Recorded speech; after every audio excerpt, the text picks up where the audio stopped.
السلام علیکم ورحمۃ اللہ وبرکاتہ۔ الحمدللہ وکفا وسلام علی عبادہ الذین اصطفیٰ۔ اشہد ان لا الہ الا اللہ وحدہ لا شریک لہ واشہد ان محمدا عبدہ ورسولہ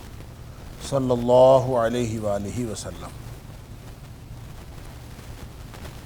اللہم صلی علی محمد وعلی آل محمد کما صلیت علی ابراہیم وعلی آل ابراہیم انک حمید مجید۔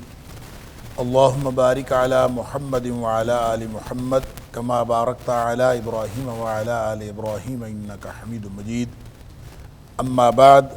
فاعوذ باللہ السمیع العلیم من الشیطان الرجیم من ہمزہ ونفخہ ونفثہ۔ بسم اللہ الرحمن الرحیم۔ وَيَوْمَ يَقُولُ نَادُوا شُرَكَائِيَ الَّذِينَ زَعَمْتُمْ فَدَعُوهُمْ فَلَمْ يَسْتَجِيبُوا لَهُمْ وَجَعَلْنَا بَيْنَهُمْ مَوْبِقًا۔ اور اس دن وہ کہے گا ان کو، نادوا شرکائی الذین زعمتم، جن کو تم دنیا میں شریک سمجھتے تھے ان کو پکارو۔ فدعوہم، وہ ان کو پکاریں گے بھی، فلم یستجیبوا لہم، لیکن وہ ان کو کوئی جواب نہیں دے سکیں گے۔ وجعلنا بینہم موبقا، اور ہم ان کے درمیان ایک ہلاکت گاہ بنا دیں گے۔ آیت نمبر 52 سورۃ الکہف، یہاں سے آج کے سبق کا آغاز اللہ کی توفیق سے ہو رہا ہے۔ اور جیسا کہ آپ کو یہ معلوم ہے کہ سورہ کہف کا بنیادی جو مرکزی مضمون ہے وہ مادیت اور ایمان یا مادیت اور روحانیت کی جنگ ہے، اور اسی میں مختلف آزمائشوں کا تذکرہ ہے۔ ایمان کی آزمائش کے سلسلے میں ذکر ہے اصحاب کہف کا، اور پھر اسی طرح مال و دولت کی آزمائش، اس کے ضمن میں ذکر ہے دو بھائیوں کا، جن میں سے ایک امیر تھا ایک غریب تھا۔ اور اسی ضمن میں، اسی تسلسل میں جہاں مال و دولت کی آزمائش ہوئی، حضرت آدم علیہ السلام کی تخلیق اور ابلیس کا ذکر ہوا، اور یہ بتا دیا گیا اس ضمن میں کہ جو انجام ہوگا وہ ان لوگوں کا ہوگا جو ایمان کی بنیاد پر دنیا میں زندگی گزار کے آئے ہوں گے،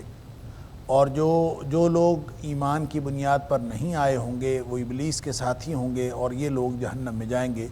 گویا انجام جو ہیں آخرت میں وہ دو ہیں، ایک جنت ہے ایک جہنم ہے، اور اس کا تعلق بھی اسی امتحان، اسی ابتلاء، اسی آزمائش کے ساتھ ہے، جس میں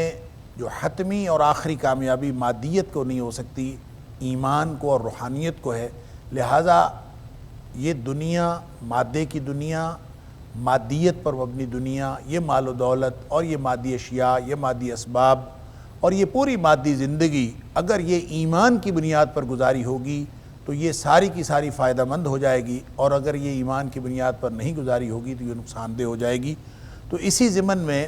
اب ذکر ہے آخرت کا انجام کا، اور اللہ تعالیٰ فرماتا ہے کہ جن کو تم لوگوں نے شریک ٹھہرا رکھا ہے، ان کو ان کا کائنات کی تخلیق میں کیا حصہ ہے؟ خالق کا حق ہوتا ہے کہ اس کی بندگی کی جائے، تو ان کا کائنات کی تخلیق میں کیا حصہ ہے؟ ما شہدتم خلق السماوات والارض ولا خلق انفسهم وما کنتم متخذ المضلین عضدا۔ یہ تو یعنی تخلیق کرنا تو دور کی بات ہے، یہ اس موقع کے گواہ بھی نہیں تھے، اور نہ میں نے ان کو بلایا تھا اور نہ ہی میں نے ان کو اپنا مددگار بنایا، اور یعنی بالکل بھی ان کا کوئی حقیقت نہیں ہے، کسی لاجک کے اعتبار سے، کسی تاریخ کے اعتبار سے، کسی بھی طرح کوئی ایسی دلیل نہیں بنتی کہ جس کی وجہ سے ان کو شریک بنایا جائے۔ اب اللہ تعالیٰ یہ فرماتا ہے کہ قیامت والے دن جب یہ سب لوگ اللہ کے سامنے پیش ہوں گے تو اس دن اللہ تعالیٰ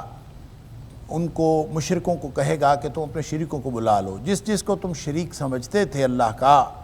ان کو بلاؤ اور ان سے مدد طلب کرو۔ اور وہ بلائیں گے بھی، لیکن وہ لوگ ان کی مدد کے لیے آئیں گے نہیں، ان کی پکار پر جواب نہیں دے سکیں گے۔ وَجَعَلْنَا بَيْنَهُمْ مَوْبِقًا، ان کے درمیان ہمیں ایک موبق بنا دیں گے۔ اب یہ موبق کیا ہے؟ میں نے اس کا ترجمہ کیا ہے ہلاکت گاہ، اور اکثر مترجمین نے اور مفسرین نے یہی ترجمہ کیا ہے، ہلاکت گاہ یا کوئی ہلاک کر دینے والی وادی، یا یہ کہ وہ سب ہلاک ہو جائیں گے، یا ان کے درمیان یعنی ایک دم ہلاکت ان کے اوپر طاری کر دی جائے گی جس کی وجہ سے وہ ایک دوسرے کو پکار نہیں سکیں گے، یہ بھی ہو سکتا ہے، یا یہ کہ ان کے درمیان میں ایک ایسی خلیج حائل ہو جائے گی جو ہلاکت گاہ ہوگی، ہلاک کر دینے والی ہوگی، اس لیے کہ جن کو انہوں نے شریک ٹھہرایا تھا ان میں تو پتھر بھی ہیں، ان میں انبیاء بھی ہیں، ان میں صلحاء بھی ہیں، اور ان میں فرشتے بھی ہیں، سب لوگ ہیں، لیکن اس کا مطلب یہ نہیں ہے کہ ان کے جرم کی وجہ سے کہ جن لوگوں نے انبیاء کو، صلحاء کو، اولیاء کو اور فرشتوں کو اور اس طرح کے لوگوں کو، اتقیاء کو شریک بنائے رکھا، تو وہ سب بھی ان کے جرم میں شریک ہوں گے، قطعاً نہیں، ان کا اس کے ساتھ کوئی تعلق نہیں۔ اس لیے جو درمیان میں ہلاکت گاہ ہوگی تو وہ صرف ان پوجنے والوں کے لیے، ان مشرکوں کے لیے ہوگی جن کو پوجا جا رہا تھا، ان کا اس میں ظاہر قصور کوئی نہیں ہے، تو جب ان کا کوئی قصور نہیں تو ان کا اس کے درمیان آپس میں اس ہلاکت کا، اس بربادی کا اور اس عذاب کا آپس میں ان کا کوئی نسبت نہیں ہے۔ اس لیے درمیان میں ان کے ایک پردہ، آڑ، بعض لوگوں نے کہا موبق سے مراد پردہ ہے، یہ آڑ ہے، ایک پردہ کر دیا جائے گا، ایک اوٹ کر دی جائے گی، اور یہ لوگ الگ ہو جائیں گے اور یہ لوگ الگ ہو جائیں گے۔ بعض نے کہا کہ یہ ایک وادی ہے جو پیپ اور خون کی وادی ہے، جہنمیوں کے پیپ اور خون کی ایک وادی ہے، واللہ عالم۔ یہ مفسرین کرام نے اور علامہ ابن کثیر اور دیگر مفسرین نے اس کی تفصیل میں یہ بھی لکھا ہے کہ یہ بعض روایات سے یہ بات ثابت ہوتی ہے کہ پیپ اور خون کی وادی کا نام ہے، اور درمیان میں آ جائے گی اور وہ لوگ ادھر رہ جائیں گے، وہ لوگ ادھر رہ جائیں گے۔ بتانا یہاں پہ مقصود یہ ہے کہ جن لوگوں کو تم شریک ٹھہراتے ہو، جن ہستیوں کو تم شریک ٹھہراتے ہو، یہ قیامت والے دن تمہارا کوئی قطعاً کوئی فائدہ نہیں کر سکیں گی، حتیٰ کہ تمہارے ساتھ ان کا آپس میں کنیکشن بھی قائم نہیں ہو سکے گا۔ درمیان میں ایک وادی آ جائے گی، اوٹ آ جائے گی، آڑ آ جائے گی، پردہ آ جائے گا، یا پھر ایک ہلاکت گاہ ہوگی، ایک گڑھا ہوگا جس میں تم جو مشرکین ہیں وہ سارے کے سارے اس کے اندر ہلاک ہو جائیں گے۔ وَرَأَ الْمُجْرِمُونَ النَّارَ، اور اس وقت مجرم جو ہیں وہ آگ کو دیکھیں گے، فَظَنُّوا أَنَّهُمْ مُوَاقِعُوهَا، اور وہ ان کو یقین ہو جائے گا کہ اب وہ اس میں گرنے والے ہیں۔ وَلَمْ يَجِدُوا عَنْهَا مَصْرِفًا، یعنی ان کو یقین بھی ہوگا سامنے آ گئے، اور وہ اس کو دیکھ بھی رہے ہوں گے، ان کو یقین بھی ہوگا کہ اس میں گرنے والے ہیں، لیکن وہ اس سے بھاگ نہیں سکیں گے۔ اللہ، وَلَمْ يَجِدُوا عَنْهَا مَصْرِفًا، اس سے وہ پھر نہیں سکیں گے، یعنی دوڑ نہیں سکیں گے، کوئی بچنے کی جگہ نہیں پائیں گے۔ اللہ اکبر۔ مسند احمد کے اندر ہے کہ 40 سال کی مسافت سے نبی اکرم صلی اللہ علیہ وسلم نے فرمایا 40 سال کی مسافت ابھی ہوگی کہ مشرک کو اور جہنمی کو یہ پتہ چل جائے گا کہ میں جہنم میں جا رہا ہوں۔ اللہ، 40 سال کی مسافت، پتہ نہیں کتنی مسافت ہے، لیکن وہ راستہ نہیں بدل سکے گا۔ کوئی ایسی اس کے اوپر کوئی ایسی بیڑیاں ڈالی ہوئی ہوں گی، کوئی ایسا سلسلہ ہوگا، بالکل ایسے ہی سمجھ لیجئے کہ کوئی راستہ پھسلتا ہوا جہنم کو جا رہا ہوگا، ان کو پتہ ہوگا کہ ہم جا رہے ہیں جہنم کو، لیکن وہ رک نہیں سکیں گے، اپنے آپ کو روک نہیں سکیں گے، کوئی جائے پناہ نہیں پا سکیں گے۔ اللہ اکبر۔ اور وہ جہنم کو جا رہے ہوں گے کتنا عرصہ؟ یہ تو مسند احمد کی ایک روایت ہے کہ 40 سال پہلے ان کو پتہ چل جائے گا کہ یقینی طور پر وہ جہنم میں جانے والے ہیں، لیکن وہ اپنا راستہ بدل نہیں سکیں گے، اپنے آپ کو روک نہیں سکیں گے۔ یعنی کس قدر بے بسی کی بات ہے، اور کس قدر جو ہے یہ قسم پرسی، اور پھر ایک اتنا عرصہ اس یقین کے ساتھ کہ وہ آگ میں جانے والے ہیں، آگ میں جانے سے پہلے، یعنی عذاب سے پہلے عذاب یہ ہوگا۔ اللہ اکبر، کہ ابھی جو ہے وہ عذاب میں پہنچے نہیں ہیں اور یہ عذاب ان کو پہلے ہی شروع ہو گیا۔ اور یہ کتنا عرصہ؟ 40 سال تو اس حدیث میں ہے، اور وہ جو سورہ ملک کے اندر آتا ہے کہ جب وہ پہنچیں گے تو اذا القوا فیہا سمعوا لہا شہیقا وہی تفور تکاد تمیز من الغیظ کلما القی فیہا فوج سألہم خزنتها الم یاتکم نذیر۔ جب ایک گروپ پہنچے گا جہنم کے دروازے پر تو اس کے داروغے جہنم کے ان سے پوچھیں گے تمہارے پاس کوئی ڈرانے والا نہیں آیا تھا؟ اللہ اکبر، یہ کہیں گے ہاں آیا تو تھا، اللہ اکبر، ہم نے انکار کر دیا۔ اور پھر وہاں اعتراف کریں گے لو کنا نسمع ونعقل ما کنا فی اصحاب السعیر، اگر ہم اس وقت سن لیتے ان کی بات اور اس وقت سمجھ لیتے تو آج ہم جہنمیوں میں سے نہ ہوتے۔ یہ ایک مکالمہ ہوگا، یہ مکالمہ کتنا عرصہ ہوگا اس کا بھی کچھ نہیں پتا، بعض لوگوں نے کہا صدیاں اس کے اوپر لگ جائیں گی، واللہ اعلم بالصواب۔ وہ کتنا عرصہ لگے گا؟ اگر 40 سال پہلے ان کو یقین ہو جائے گا، پھر دروازے پہ جائیں گے، دروازے بند ہوں گے، دروازے کھولے جائیں گے، کتنا عرصہ لگے گا کھولنے میں؟ اور یہ فرق اللہ تعالیٰ نے سورہ زمر کے اندر بھی فرمایا ہے کہ جو جہنمی جہنم کے دروازے پر پہنچیں گے تو ان کے دروازے کھولے جائیں گے. کتنا عرصہ لگے گا، کتنے عرصے بعد، کتنی صدیاں لگیں گی، یہ وہاں انتظار میں کھڑے رہیں گے. واللہ اعلم، اللہ ہی کو معلوم. اور یہ جو نبی اکرم صلی اللہ علیہ وسلم نے 40 سال کی بات فرمائی ہے، یہ 40 سال اگر اللہ کی گنتی کے ہوئے تو 1000 سال انسانوں کی گنتی کا ہو تو اللہ کی گنتی کا ایک دن ہوتا ہے. اور یہ 40 سال اگر اللہ کی گنتی کے ہوئے تو آپ پھر اندازہ کر لیجئے کہ کتنا لمبا عرصہ ہوگا. اللہ تعالیٰ معاف فرمائے. لیکن وَلَمْ يَجِدُوا عَنْهَا مَصْرِفًا، یہ ہے امپورٹنٹ بات کہ اس پورے خوفناک عذاب کے ماحول میں اور سامنے یقینی طور پر وہ جہنم میں جانے والے ہیں، لیکن وہاں سے وہ جائے فرار اور جائے پناہ کوئی نہیں ہوگی، کوئی راستہ نہیں پائیں گے کہ یہاں سے ہٹ جائیں. اللہ، یہ ہے وہ خوفناک انجام جو اللہ تعالیٰ نے اس ابتلاء، آزمائش اور یہ جو ایمان اور مادیت کی جنگ ہے اور یہ جو کشمکش ہے، اس کے نتیجے میں جو دو مختلف انجام ہیں اس میں ایک انجام سے ڈرایا. پھر اللہ تعالیٰ فرماتا ہے وَلَقَدْ صَرَّفْنَا فِي هَذَا الْقُرْآنِ لِلنَّاسِ مِنْ كُلِّ مَثَلٍ وَكَانَ الْإِنسَانُ أَكْثَرَ شَيْءٍ جَدَلًا. اللہ اکبر، کہ ہم نے اس قرآن میں لوگوں کے لیے کھول کھول کے اور پھیر پھیر کے مختلف اسلوب بدل بدل کے ہم نے مختلف قسم کی باتیں یہ ان کو سمجھائی ہیں. وَلَقَدْ صَرَّفْنَا فِي هَذَا الْقُرْآنِ، ہم نے اسلوب بدل بدل کے اس قرآن میں بیان کیا ہے. لِلنَّاسِ، لوگوں کے لیے، مِنْ كُلِّ مَثَلٍ، ہر طرح کی مثال بیان کر دی. یعنی ہر طرح سے اسلوب بدل بدل کے جو میکسیمم کمیونیکیشن ہو سکتی تھی وہ کر دی ہے. وَكَانَ الْإِنسَانُ أَكْثَرَ شَيْءٍ جَدَلًا، لیکن انسان ہے تو وہ اکثر چیزوں میں جھگڑا ہی ڈالتا ہے، کوئی نہ کوئی شکایتیں کرتا ہے، کوئی نہ کوئی نکتہ آفرینیاں کرتا ہے، کوئی نہ کوئی جھگڑے کی بات نکال لیتا ہے.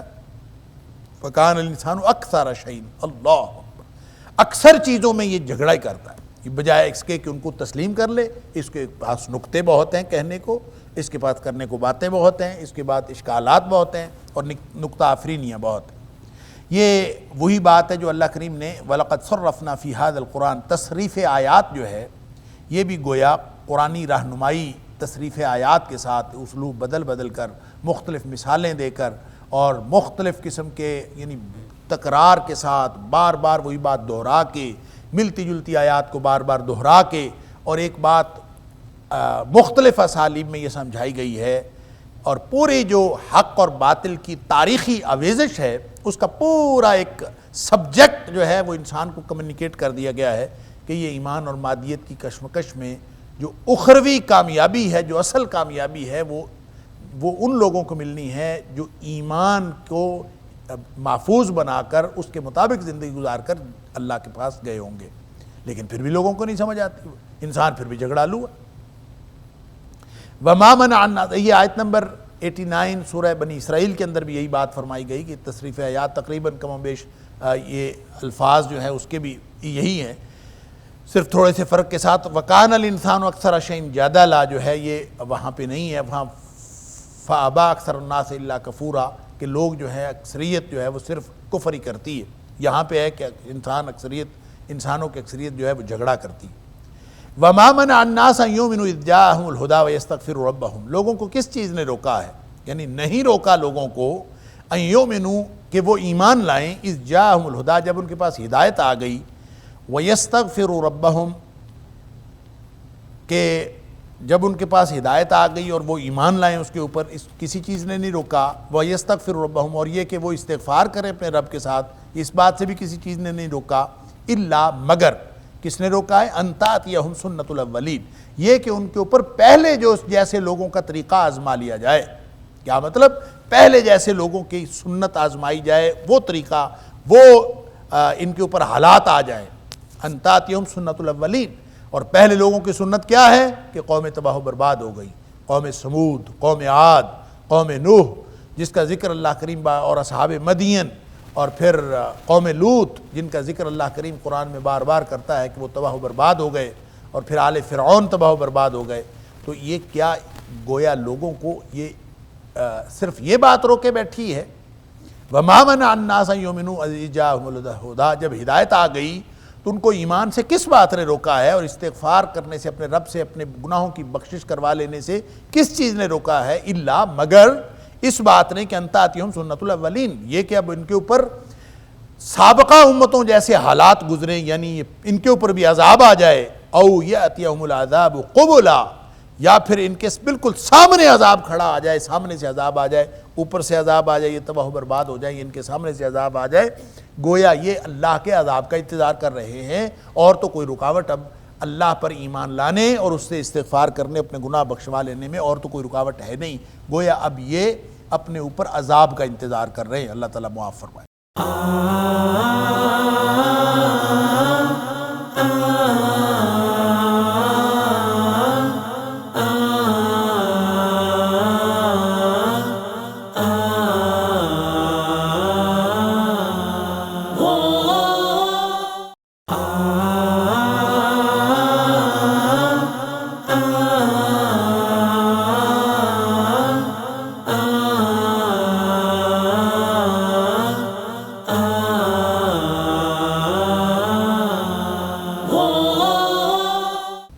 وَمَا نُرْسِلُ الْمُرْسَلِينَ إِلَّا مُبَشِّرِينَ وَمُنذِرِينَ، اور جو بھی ہم نے رسول بھیجے ہیں، وَمَا نُرْسِلُ الْمُرْسَلِينَ، نہیں بھیجے ہم نے رسول، الا مگر مبشرین ومنذرین، ان کو ہم نے خوشخبری دینے والے اور تنبیہ کرنے والے یعنی ڈرانے والے بنا کر بھیجا ہے۔ سارے کے سارے جو انبیاء ہیں وہ انہی دو انجاموں کی میں سے ایک کی خوشخبری اور دوسرے سے انذار اور تنبیہ یہی کرتے ہوئے آئے، یعنی پوری حجت تمام ہے۔ سارے کے سارے نبی انہی دونوں انجاموں سے کیسے باخبر کرتے رہیں کہ اگر نیک لوگ رہیں گے، ایمان کی بنیاد پر زندگی گزاریں گے تو ان کا انجام وہ جنت ہے، اللہ کے انعامات ہیں، اور یہ مبشرین خوشخبری دینے والے، ومنذرین، اگر تم اللہ کی بات نہیں مانو گے، اللہ کے رسولوں کی بات نہیں مانو گے تو پھر یہ دوسرا راستہ ہے اور وہ ہے جہنم کا، اور اس سے بچ جاؤ، اس سے انذار کرتے رہے، تنبیہ کرتے رہے۔ وَيُجَادِلُ الَّذِينَ كَفَرُوا بِالْبَاطِلِ، اللہ اکبر، اور جھگڑا کرتے ہیں کافر باطل کے ساتھ، یعنی باطل کے تھرو، باطل کے ہتھ کنڈے استعمال کر کے ہمیشہ سے کافر جو ہیں وہ اسلام کے خلاف، مسلمانوں کے خلاف، اہل ایمان کے خلاف اور اہل نبوت یعنی نبیوں کے خلاف، اللہ اکبر، وہ ہمیشہ باطل کو اپنا ہتھیار بنا کر استعمال کرتے ہیں۔ وَيُجَادِلُ الَّذِينَ كَفَرُوا بِالْبَاطِلِ، باطل کے ذریعے سے وہ ہمیشہ جھگڑا کرتے ہیں ایمان والوں کے ساتھ، رسولوں کے ساتھ، لِيُدْحِضُوا بِهِ الْحَقِّ، مقصد ان کا یہ ہوتا ہے کہ تاکہ وہ پھسلا دیں اس کے ساتھ حق سے، لِيُدْحِضُوا، تاکہ وہ ختم کر دیں یا پھسلا دیں۔ دحض یدحض کا مطلب ہوتا ہے پھسلا دینا یا پھسل جانا یا کسی چیز کو باطل کر دینا۔ اسی لیے امام شوکانی علیہ الرحمہ نے لکھا ہے کہ جب کوئی کہتا ہے نا دحضت حجتہ، کہ اس کی حجت جو ہے وہ پھسل گئی، تو اس کا مطلب ہے باطل ہو گئی، اس کی حجت کو اس نے باطل ٹھہرا دیا، باطل کر دیا، ختم کر دیا۔ اب یہاں جو قرآن نے یہ کہا کہ وہ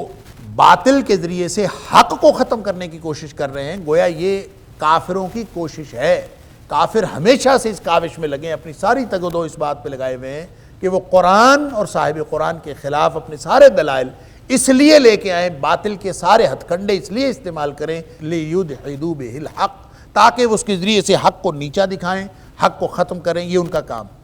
اب جب قرآن یہ کہتا ہے کہ لا یاتیہ الباطل من بین یدیہ ومن خلفہ، کہ کوئی باطل جو ہے اس کے نہ سامنے سے آ سکتا ہے نہ پیچھے سے آ سکتا ہے، تو اس کا مطلب یہ نہیں ہے کہ باطل حملہ کرنے کی کوشش نہیں کرتا۔ کوشش تو باطل ہمیشہ حملہ کرنے کی کوشش کرتا ہے، اور جو اہل کفر ہیں وہ باطل کے ہتھ کنڈوں کے ساتھ وہ ہمیشہ حملہ کرنے کی کوشش کرتے ہیں۔ یہ اللہ نے قرآن اور صاحب قرآن کی عظمت یہ رکھی ہے کہ کوئی باطل کے ہتھ کنڈے کبھی ان کے اوپر اثر انداز نہیں ہو سکتے۔ اللہ نے جس طرح قرآن کی حفاظت کی ہے، اسی طرح صاحب قرآن کی سیرت و کردار کی حفاظت کی ہے۔ لہٰذا نہ اللہ کے قرآن کے اوپر یہ باطل کے حملے کوئی اثر کر سکتے ہیں، نہ صاحب قرآن کی زندگی کے اوپر، حیات طیبہ کے اوپر کا اثر کر سکتے ہیں۔ لیکن کافروں کا طرز عمل ہمیشہ سے رہا ہے کہ وہ انبیاء کے معاندین رہے ہیں، وہ اپنے آپ کو سارے کے سارے جو جتنے ان کے پاس ٹولز ہوتے ہیں، مادی اسباب ہوتے ہیں، جتنے علمی نکات ہوتے ہیں، وہ سارے کے سارے باطل کو اکٹھا کر کے مجتمع کر کے ان کا خیال ہوتا ہے کہ وہ اس سے حق کو ختم کر دیں، یہ اس کے لیے وہ لگے رہتے ہیں۔ وَاتَّخَذُوا آیَاتِی وَمَا أُنذِرُوا هُزُوًا، اور اس باطل کے اپنے جتنے بھی ہتھ کنڈے ہیں ان کے اندر اتنے مطمئن ہوتے ہیں کہ وَاتَّخَذُوا آیَاتِی، کہ انہوں نے بنایا ہماری آیتوں کو، میری آیتوں کو، وَمَا أُنذِرُوا، اور جس بات کی ان کو تنبیہ کی گئی تھی کہ اللہ کا عذاب آنے والا ہے، ہُزُوًا، اس کو وہ ہنسی مذاق بناتے ہیں، اس کا وہ تمسخر اڑاتے ہیں کہ جو کچھ نبی ان کو بتاتے ہیں کہ تمہارے اوپر عذاب آنے والے، اس کا بھی تمسخر اڑاتے ہیں، اور اللہ کی آیات نشانیاں جو اس کا بھی تمسخر اڑاتے ہیں۔ اس سے مراد وہ آیات بھی ہیں جو قرآن میں بطور آیات یہ موجود ہیں، وحی الہی کی آیات ہیں، یا پھر وہ آیات بھی اس سے مراد ہیں جو ارد گرد پھیلی ہوئی کائنات کے اندر آفاق و انفس کی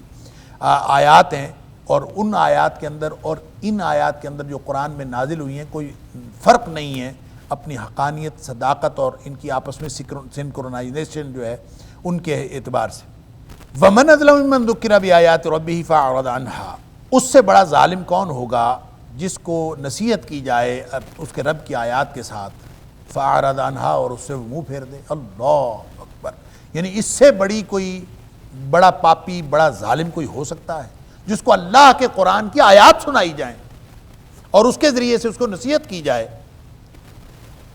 فَأَعْرَضَ عَنْهَا، لیکن وہ منہ پھیر لیتا ہے، وَنَسِیَ مَا قَدَّمَتْ يَدَاهُ، اور وہ بھول جاتا ہے کہ جو کچھ اس نے آگے بھیجا ہے، اس کے ہاتھوں جو اس نے عمل کیے ہیں وہ بھول جاتا ہے، اس کو کوئی پرواہ نہیں کہ وہ کیا کر رہا ہے، کیا کرتوت ہے اس کے، اور وہ بالکل اس کو چھوڑ کے اس بات کو بھول کے کہ اس آگے کیا بھیج رہا ہے۔ اللہ کے قرآن کا حکم ہے وَلْتَنظُرْ نَفْسٌ مَا قَدَّمَتْ لِغَدٍ، کہ اللہ پر ایمان رکھو، اللہ کا تقوی اختیار کرو، اور ہر شخص اس بات کی فکر کرے کہ وہ آگے کل کے لیے کیا بھیج رہا ہے۔ اللہ اکبر، لیکن یہ ہے ظالم، اس سے بڑا ظالم اور پاپی کوئی بندہ ہو سکتا ہے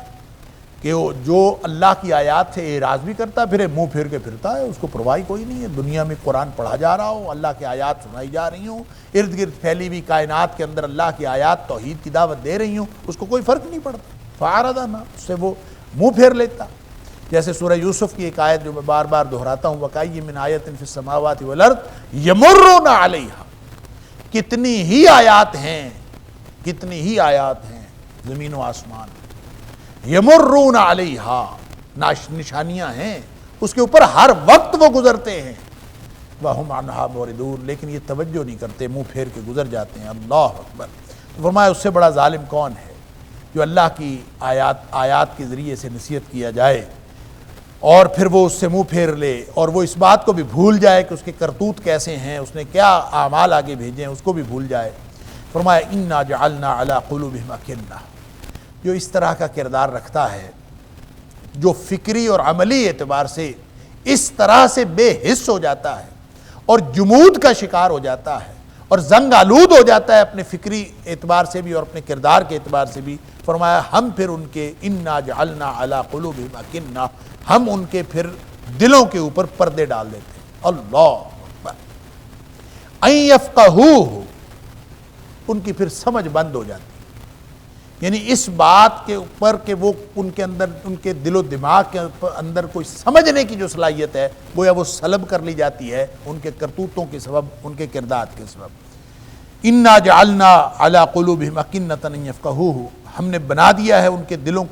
کے اوپر پردہ کر دیا ہے، أن يَفْقَهُوهُ، کہ وہ سمجھیں اس کو۔ اب وہ گویا سمجھنے کی، سوچنے کی، تفقہ کی صلاحیت سے محروم ہو گئے۔ وَفِي آذَانِهِمْ وَقْرًا، اور ان کے کانوں کے اندر ایسے ہے جیسے بوجھ ڈال دیا ہے، گویا اب وہ سماعتوں کی قوت سے بھی گویا محروم ہو گئے ہیں، اور بہروں کی طرح اور بے وقوفوں اور پاگلوں کی طرح وہ قرآن کو سنتے ہیں اور اس کی آیات کو سنتے ہیں، لیکن سمجھنے سے، سوچنے سے قاصر ہیں۔ وَإِن تَدْعُوهُمْ إِلَى الْهُدَىٰ، اب ظاہر ہے کہ یہ تو بالکل وہی کیفیت ہو گئی جو اللہ تعالیٰ نے سورہ بقرہ کے اندر فرمائی، صُمٌّ بُكْمٌ عُمْيٌ فَهُمْ لَا يَرْجِعُونَ، ایک آدمی اندھا، بہرا اور گونگا ہے، آپ اس کو کیسے واپس لا سکتے ہیں؟ اللہ اکبر، تو یہی بات فرمائی یہاں پہ کہ وَإِن تَدْعُوهُمْ إِلَى الْهُدَىٰ، اگر تم بلاؤ، اگر آپ بلائیں ان کو ہدایت کی طرف، فَلَن يَهْتَدُوا إِذًا أَبَدًا، تو پھر وہ کبھی بھی ہدایت کی طرف آنے کی کوشش نہیں کرتے، آ سکتے ہی نہیں، کیسے آئیں گے؟ اور وہ کوشش بھی کیسے کریں؟ اس لیے کہ ان کی سماعتیں اور ان کی بصارتیں اور ان کے دل و دماغ کی تفقہ کی صلاحیت اور ہر چیز متاثر ہو چکی ہے ان کے کردار کی وجہ سے، ان کے گھناؤنے کردار کی وجہ سے، ان کے کالے کرتوتوں کی وجہ سے ہر چیز ان کی متاثر ہو چکی ہے۔ اللہ اکبر۔ فبما ما اصابکم من مصیبت فبما کسبت ایدیکم، جو بھی تمہارے اوپر مصیبتیں نازل ہوتی ہیں تمہارے ہاتھوں کا کیا دھرا ہوتا ہے۔ اللہ اکبر۔ اور یہ جو بگاڑ صرف انسان کے اندر ہی نہیں ہوتا، انسان کا قلب و دماغ اور انسان کا جو جسم ہے اور باطن اور ظاہر، یہی متاثر نہیں ہوتا، پوری کائنات متاثر ہوتی ہے۔ جو سورہ روم کے اندر اللہ تعالیٰ نے فرمایا ظہر الفساد فی البر والبحر بما کسبت ایدی الناس، کہ خشکی اور تری کے اوپر بگاڑ پیدا ہو گیا بما کسبت ایدی الناس، لوگوں کے کرتوتوں کی وجہ سے۔ اللہ، لہٰذا اسی وجہ سے انسان کی اپنی سوچنے سمجھنے کی صلاحیت بھی اور ساری جو اللہ تعالیٰ نے فیکلٹیز دی ہیں وہ متاثر ہوتی ہیں، اور انسان کے اندر ہدایت کی طرف جانے کی گنجائش آہستہ آہستہ ختم ہوتی چلی جاتی ہے۔ اس لیے فرمایا وَإِن تَدْعُوهُمْ إِلَى الْهُدَىٰ، اگر آپ ان کو بلائیں ہدایت کی طرف، یعنی جو مادیت کے دل دادا اور اپنے آپ کو اللہ اور اس کے رسول صلی اللہ علیہ وسلم کی تعلیمات سے دور رکھنے والے، اللہ کی آیات کو نہ سننے والے، اللہ کی آیات سے اعراض کرنے والے، اللہ کی نشانیوں کی طرف منہ کر کے ان کو سوچنے سمجھنے کی کوشش کی بجائے ان سے منہ پھیر لینے والے، یہ جو بھی اس طرح کا کردار رکھتے ہیں، اللہ اکبر، ان کے گویا پھر دل سخت ہو جاتے ہیں۔ یہ وہی بات ہے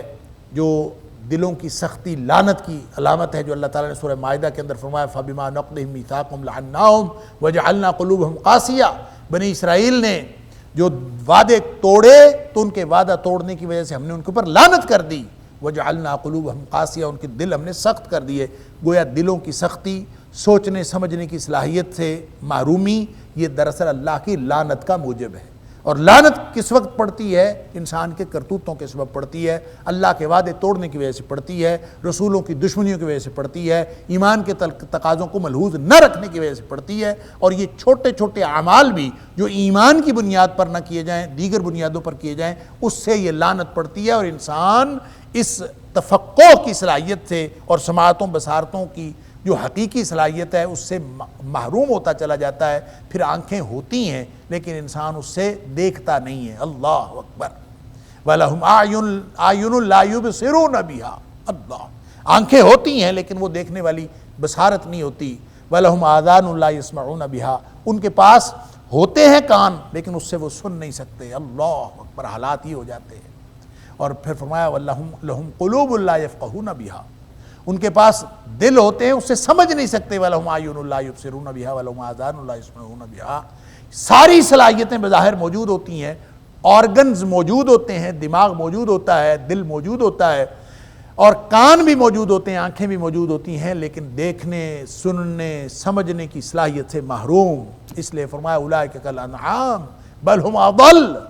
یہ تو جانوروں سے بھی گئے گزرے لوگ ہیں، اللہ تعالیٰ معاف فرمائے۔ یہ کیفیت ہو جاتی ہے گناہوں کی پاداش میں اور کالے کرتوتوں کے سبب کے نتیجے۔ فرمایا کہ اس قدر گھناؤنا کردار رکھنے والے لوگ اس دنیا میں اس دھرتی پہ موجود ہیں، اس پر تو اللہ کا عذاب آ جانا چاہیے۔ اللہ وَرَبُّكَ الْغَفُورُ ذُو الرَّحْمَةِ، عذاب اس لیے نہیں آتا کہ تیرا رب جو ہے وہ بہت بخشنے والا اور رحمتوں والا ہے۔ سبحان اللہ، وہ دیکھ رہا ہے ظالم ظلم کیے جا رہے ہیں، کافر کفر کی انتہائیں پار کیے جا رہے ہیں، لیکن وہ بڑا حلیم ہے، بردبار ہے، وہ مہلت پہ مہلت دیے جا رہا ہے، اور وہ کہتا ہے کہ لو یؤاخذہم بما کسبوا، تیرا رب جو ہے وہ بڑا ہی غفور اور رحیم ہے، رحمتوں والا ہے۔ لو یؤاخذہم بما کسبوا، اگر لوگوں کے کرتوتوں کے اعتبار سے وہ مواخذہ کر لے، ان کو پکڑ لے، لعجل لهم العذاب، تو اب تک عذاب آ چکا ہوتا۔ اللہ اکبر۔ بل لهم موعد لن یجدوا من دونہ موئلا، لیکن ان کے لیے ایک وقت مقرر ہے۔ بل لہم موعد، بلکہ بات یہ ہے کہ ان کے لیے ایک موعد، ایک وقت مقرر ہے۔ اللہ تعالیٰ ان کو مہلت دیتا ہے،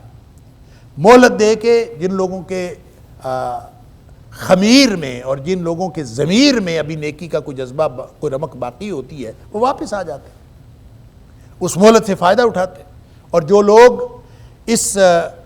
اپنے کرتوتوں کے اندر اور اپنے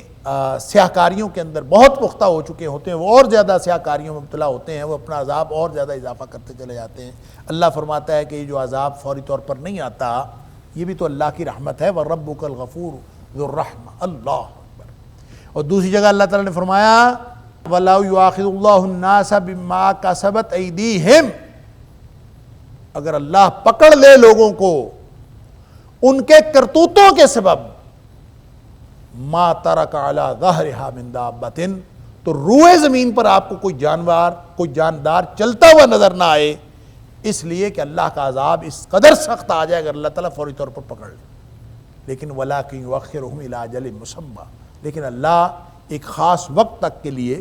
ایک مہلت دیتا ہے، وقت مقررہ، اور وہ وقت مقررہ وہی ہے بل لہم موعد، جو یہاں فرمایا کہ ان کے لیے ایک موعد ہے، وقت مقرر ہے، لن یجدوا من دونہ موئلا، جب وہ آ جائے گا، وہ وقت آ جائے گا، وقت مقرر، اس سے پھر یہ کوئی جائے پناہ نہیں پائیں گے، لن یجدوا، نہیں پائیں گے، من دونہ، اس سے، موئلا، کوئی بھی جائے پناہ۔ یہ بالکل اسی طرح ہے جیسے اوپر ہم نے پڑھا کہ وَلَمْ يَجِدُوا عَنْهَا مَصْرِفًا، جہنمی جہنم کو جا رہے ہوں گے، ان کو یقین ہوگا کہ اس میں گرنے والے ہیں، بہت لمبی مسافت ابھی باقی پڑی ہوگی، لیکن وہ اس سے کوئی جائے فرار ان کو نہیں ہوگی، راستہ نہیں ملے گا کہ وہ اس سے ہٹ کے پھر کے کہیں اور چلے جائیں۔ یہ بالکل ایسی ہی بات ہے کہ جب عذاب آ گیا اور وہ وقت مقررہ آن پہنچا، اس وقت پھر ان کو کوئی جائے پناہ نہیں ملے گی۔ موئلا، اس کا مطلب جائے پناہ ہے، کوئی جائے فرار ہے۔ موئلا وعلا یا ایلو سے ہے، جس کا مطلب ہوتا ہے کسی طرف پناہ لینا، کسی کی اوٹ میں چلے جانا، تو کوئی شخص کوئی جائے پناہ نہیں پائے گا۔ اللہ تعالیٰ معاف فرمائے جب اللہ کا عذاب آ گیا اور وقت مقررہ آن پہنچا۔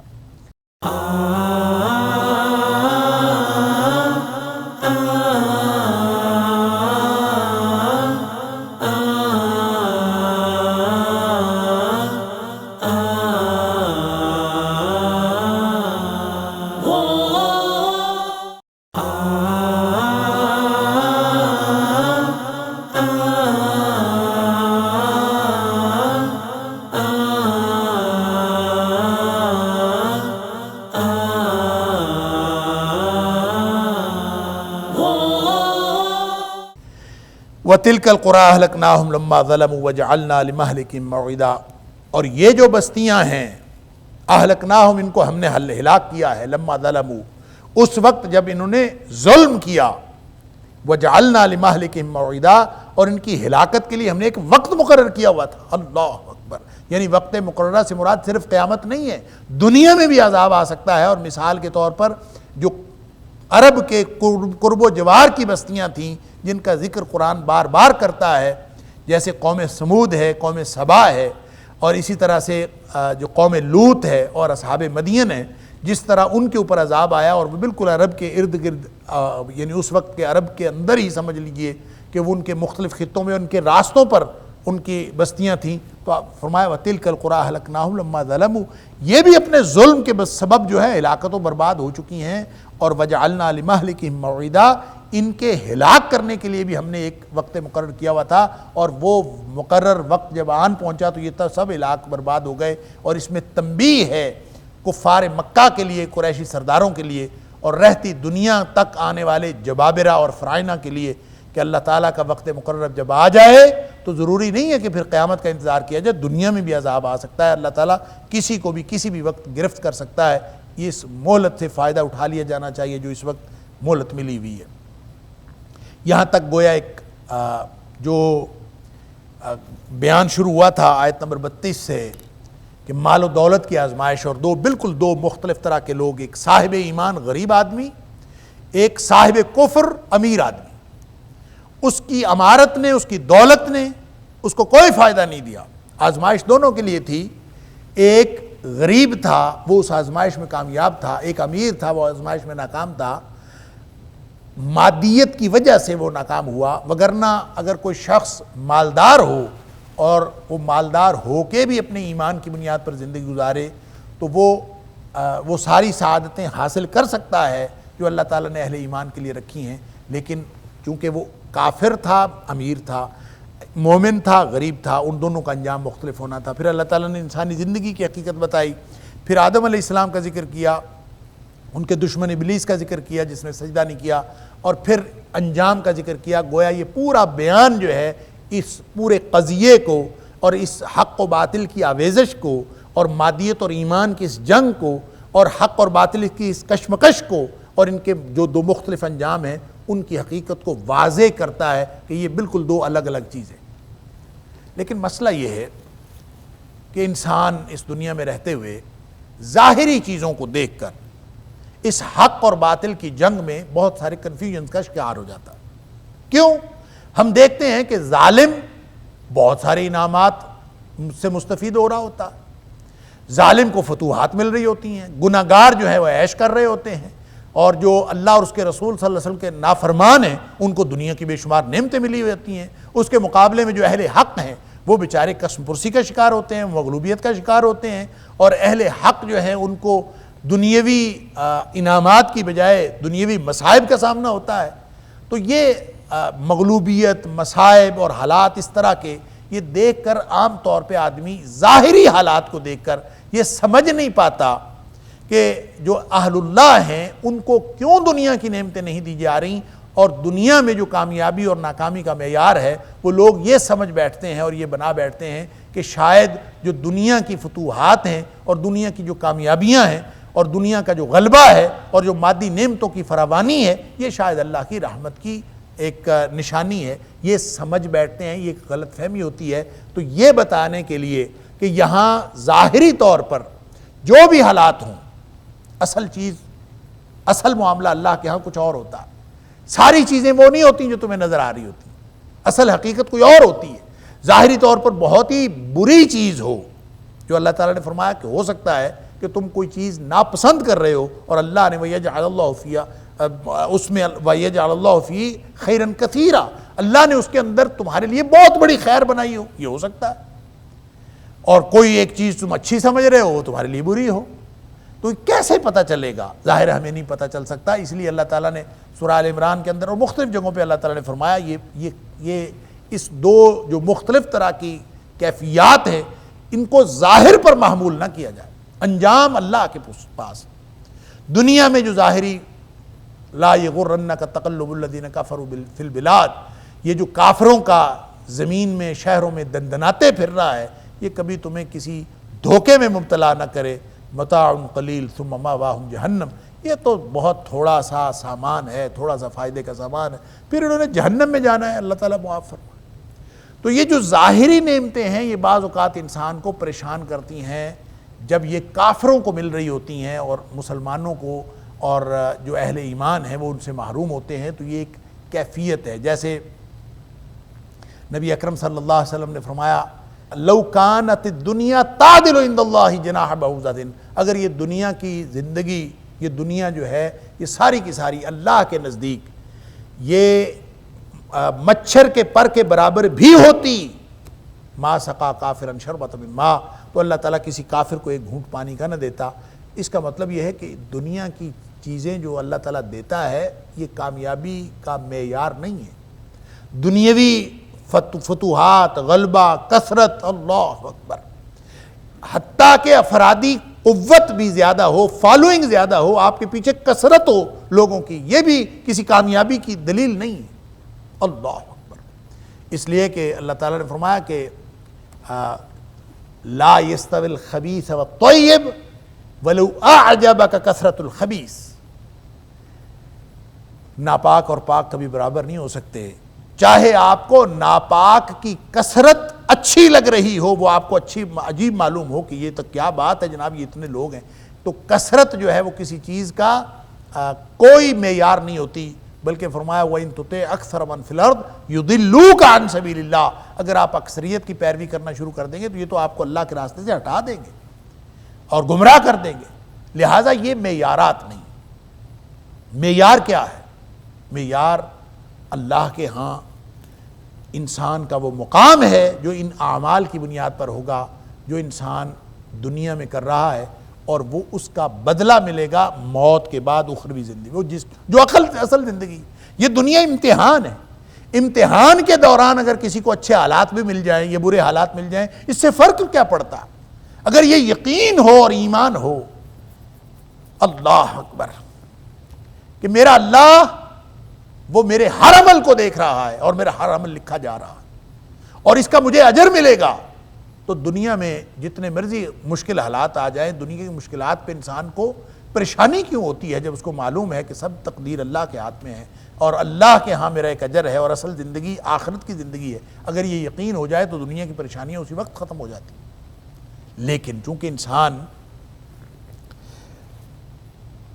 جس کو اللہ تعالیٰ نے احتیاجات اس کے ساتھ جوڑی ہیں، خواہشات اس کے ساتھ جوڑی ہیں، اور دنیا کی جو آسائشیں ہیں وہ بھی اس کو بھلی معلوم ہوتی ہیں، اور زین للناس حب الشہوات، اللہ تعالیٰ نے لوگوں کے لیے دلوں میں یہ جو دنیا کی چیزیں ہیں ان کی کشش رکھی ہے، تو یہ معلوم ہوتے ہوئے کہ اخروی اصل کامیابی اخروی زندگی کی ہے، تو دنیا کی چیزوں کو ایمان کی بنیاد پر استعمال کرنے میں کوئی حرج نہیں ہے، لیکن اس کو معیار سمجھنا یہ غلط ہے۔ لہٰذا اس سلسلے میں اب یہاں حضرت موسیٰ علیہ السلام کا ایک قصہ ذکر ہوا ہے، جس کو ہم کہتے ہیں موسیٰ اور خضر کا قصہ۔ خضر قرآن میں کوئی لفظ نہیں آیا، حدیث میں آیا ہے، اور اس کا صحیح تلفظ خضر ہے، خاء پہ زبر ہے، ضاد کے نیچے زیر ہے، اور خضر جس کا معنی ہوتا ہے سرسبز و شاداب۔ بعض کہتے ہیں کہ کوئی آدمی تھا اور اس کا نام جو ہے وہ بعض نے تالیہ بن ملکان یا بلیہ بن ملکان، انہوں نے صاحب ابن کثیر نے لکھا ہے، صاحب تفسیر ابن کثیر، تو یہ اور بھی لوگوں نے اس کے نام رکھنے کی کوشش کی کہ اس کا اصل نام کوئی اور تھا اور یہ آدمی تھا اور انسان تھا۔ لیکن ایک دفعہ کہیں، وہ بخاری شریف کی حدیث میں آتا ہے کہ ایک دفعہ کسی جگہ پہ بیٹھا تھا، تو یہ بیٹھ کے ایک ایسی جگہ پہ جو بالکل بے آب و گیا تھی اور بالکل چٹیل میدان، اور جس کو جو بنجر اور بے آباد تھی، اس کے اوپر بیٹھ کے اٹھ کے گیا، تو وہ بعد میں اس کے اندر جو ہے وہ کھیتی اگائی اور سرسبز و شاداب ہو گئی، اس کی وجہ سے لوگوں نے اس کا نام خضر رکھ دیا کہ یہ اس طرح سے، یعنی ان کا لقب یہ ہو گیا۔ بہرحال وہ ان کی حقیقت کیا ہے، ان کی کیا قصہ ہے، یہ تو بعد میں دیکھتے ہیں، لیکن ایک بات سمجھ آتی ہے کہ یہ انتہائی اہم قصہ ہے جس کو اللہ کریم نے عین اس موقع پر بیان کیا ہے جہاں ایمان اور مادیت کی کشمکش کی بات ہو رہی ہے۔ اور حضرت موسیٰ علیہ السلام کا ایک قول آپ ذہن میں لے لیجئے جو سورہ یونس کے اندر موجود ہے، کہ حضرت موسیٰ علیہ السلام نے خود کہا تھا، وَقَالَ مُوسَىٰ رَبَّنَا إِنَّكَ آتَيْتَ فِرْعَوْنَ وَمَلَأَهُ زِينَةً وَأَمْوَالًا فِي الْحَيَاةِ الدُّنْيَا، اے اللہ کہ تو نے فرعون کو دنیا کا بڑا مال و دولت ہر چیز دے چھوڑی ہے، سب کچھ دے دی ہے، اللہ اس کے سردار بھی سرداریاں کر رہے ہیں اور فرعون فرعونی کر رہا ہے، اور اس کے باوجود دنیا کی زندگی کا ہر آسائش کا سامان اور آرائش کا سامان اے اللہ تو نے ان کو دے دیا ہے۔ ربنا لیضلوا عن سبیلک، اللہ یہ تو نے اس لیے دیا ہے کہ یہ اپنی اس ٹھاٹھ باٹھ کو دکھا کر لوگوں کو گمراہ کریں، تیرے راستے سے ہٹا لیں۔ اور پھر دعا کی، رب نطمس علی اموالہم واشدد علی قلوبہم، اللہ ان کے مال و متاع کو غارت کر دے، ختم کر دے، مٹا دے اس کو، ہر چیز کو، واشدد علی قلوبہم، ان کے دلوں کے اوپر بھی سختی کر دے، گویا ان کو جو ہے وہ ایمان لانے کی کوئی ان کا نصیب نہ ہو، اور یہ ایمان نہ لائیں اس وقت تک حتیٰ یروا العذاب العلیم، جب تک یہ دردناک عذاب نہ دیکھ لیں۔ یہ حضرت موسیٰ علیہ السلام کا یہ قول بھی بتاتا ہے کہ حضرت موسیٰ علیہ السلام دراصل ان حالات سے، کہ جو ظاہری طور پر فرعونیوں کے غلبے کے حالات تھے اور ظاہری طور پر موسیٰ علیہ السلام اور بنی اسرائیلیوں کے مغلوبیت کے حالات تھے، اس سے وہ بھی اس بات پر گویا ایک سوال کی صورت میں اللہ کے سامنے دعا کرتے ہیں کہ اللہ تو نے ان کو اتنا مال و متاع عطا کر دیا ہے۔ تو یہ گویا ایک عالمگیر کنفیوژن ہے جو کافروں کے ذہنوں میں تو ہوتا ہی ہوتا ہے۔ کافر تو سمجھتے ہی ہیں کہ وہ دنیا میں دندناتے پھرتے ہیں اور وہ اس کو اپنے غلبے کی علامت سمجھتے ہیں، اپنے کامیابی کی علامت سمجھتے ہیں، اپنی افرادی قوت کی زیادتی کو، اپنی کثرت کو، اپنی فالوئنگ بڑھنے کو، اپنی مال و دولت بڑھنے کو، اپنے اسباب و وسائل میں قوت کے بڑھنے کو، وہ تو اپنی کامیابی گردانتے ہی گردانتے ہیں۔ یہ سوال اہل ایمان کے دلوں میں بھی اٹھتا ہے کہ اللہ ہم اہل ایمان ہو کر ہم قسم پرسی کے حالات میں ہوں، ہم اہل ایمان ہو کر ہمارے اوپر مصیبتوں کی بارشیں ہوں، وہ اہل کفر ہو کر ان کے اوپر بارشیں انعامات کی ہوں، تو یہ جو تفاوت ہے یہ سوال کی صورت میں یا یہ سوال دعا کی صورت میں تو انبیاء کی زبانوں پر بھی آ گئے۔ عمر فاروق رضی اللہ تعالیٰ عنہ نے بھی نبی کریم صلی اللہ علیہ وسلم سے ایک دفعہ عرض کیا تھا نا، جب نبی پاک صلی اللہ علیہ وسلم کو کھجور کی چٹائی پہ سوئے ہوئے دیکھا اور آپ کے جسم اطہر پر نشان پڑ گئے، تو عمر فاروق رضی اللہ تعالیٰ عنہ کی آنکھوں میں بھی آنسو آ گئے تھے اور عرض کیا تھا اللہ کے رسول صلی اللہ علیہ وسلم قیصر و کسریٰ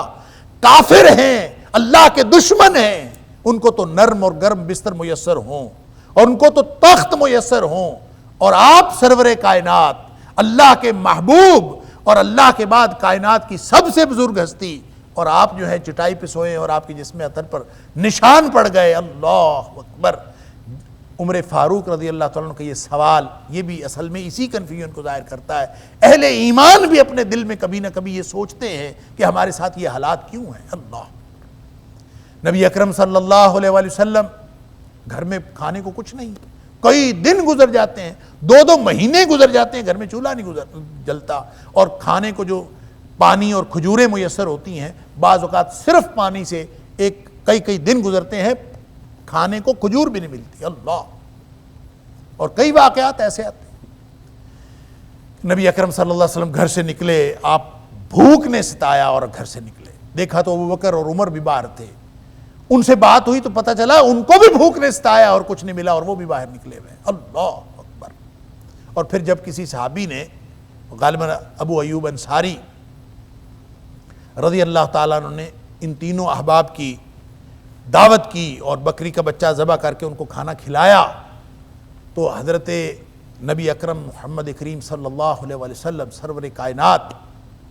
وہ ایک روٹی کے اوپر تھوڑا سا سالن رکھ کے خادم سے کہتے ہیں کہ گھر دے آؤ فاطمہ کو،